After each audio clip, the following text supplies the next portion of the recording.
নমস্কাৰ আজি মই আপোনালোকৰ ওচৰলৈ এটা বিশেষ ভিডিঅ' লৈ আহিছোঁ হিন্দু ধৰ্মাৱলম্বী লোকসকলে কি পুৰুষেই হওক বা মহিলাই হওক কপালৰ এই চেণ্টাৰত যে আমি চন্দন বা কুমকুমৰে ফুট লওঁ বা তিলক লগাওঁ সেই কথাটো আপোনালোকে ভাবি চাইছেনে যে আমি চেণ্টাৰত কিয় তিলক লগাওঁ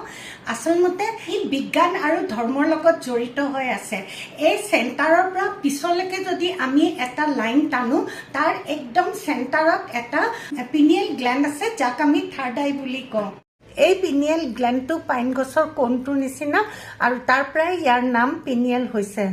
হিন্দু ধৰ্মৰ লোকসকলে এই স্থানক জ্ঞান অন্তৰ্জ্ঞান আৰু চেতনাৰ কেন্দ্ৰ বুলি বিশ্বাস কৰে হিন্দু ধৰ্মত ইয়াক আজ্ঞা চক্ৰ বুলি কোৱা হৈছে আৰু ফলত আন্তৰিক জ্ঞান আৰু গভীৰ অন্তৰ্দৃষ্টি উপলব্ধি হয় আৰু মানুহৰ শৰীৰটোত 7টা চক্ৰত বিভক্ত কৰা হৈছে আৰু এই আজ্ঞা চক্ৰ হৈছে ষষ্ঠ চক্ৰ আৰু আজ্ঞা চক্ৰ যেতিয়া ধ্যান আৰু যোগ সাধনাৰ দ্বাৰা খোল খাব পাৰে মানুহৰ সাধাৰণ পাৰ্থিৱ শৰীৰৰ অৱস্থা চেতনা শক্তিলৈ ৰূপান্তৰিত হ'ব পাৰে ইয়াত যি ঊৰ্জা শক্তি উৎপন্ন হয় সেই ঊৰ্জা শক্তি যাতে বাহিৰলৈ প্ৰবাহিত নহয় তাৰ বাবে মানুহে ললাট আৰু চেণ্টাৰত চন্দন আৰু কুমকুমৰে ফুট লয় আৰু মানুহে ললাটত চন্দন আৰু হালধিৰ লেপন লগাই থয় ব্ৰেইনৰ চেণ্টাৰতে এটা পিনিয়েল গ্ল্যান্ড থাকে সেই পিনিয়েল এটা এণ্ড্ৰক্ৰাইন গ্ল্যান্ড হয় যিয়ে নেকি মেলাটনিন নামৰ এটা হৰম'ন সিক্ৰেশ্যন কৰে আৰু এই হৰম'নটোৱে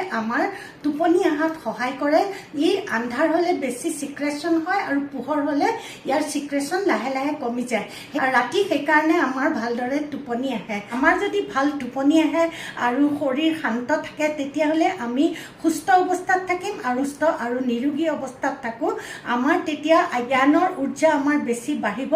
আৰু আমি মানুহে শান্ত অৱস্থাত বহুত ভাল কাম কৰিব পাৰিম আৰু ইয়াত যদি আমি এনেকৈ অলপমান প্ৰেছাৰ দিওঁ তেতিয়া পিনিয়েল গ্ল্যান্ডত অলপ প্ৰেছাৰ পৰে আৰু সি ভালদৰে কাম কৰে আৰু সেইবাবে মানুহে এই কেন্দ্ৰস্থানখিনিক শান্ত ৰাখিবৰ কাৰণে চেষ্টা কৰে সেইবাবে মানুহৰ যেতিয়া মূৰ ঘূৰাই বা গৰম উঠে বা ঠাণ্ডা কৰিবৰ কাৰণে এই মধ্যস্থানতে মানুহে তেল আৰু পানী দিয়ে কাৰণ এইখিনিতে পিনিয়েল গ্ল্যান্ড আছে যিয়ে নেকি মানুহৰ শৰীৰ শান্ত কৰি ৰখাত সহায় কৰে হিন্দু ধৰ্মৰ প্ৰতিটো কথাতে একোটা কাৰণ সোমাই থাকে আমি যদি তাক ভালকৈ চালি জাৰি চাওঁ তেতিয়াহে আমি বুজিব পাৰোঁ আজিলৈ বিদায় ল'লোঁ ধন্যবাদ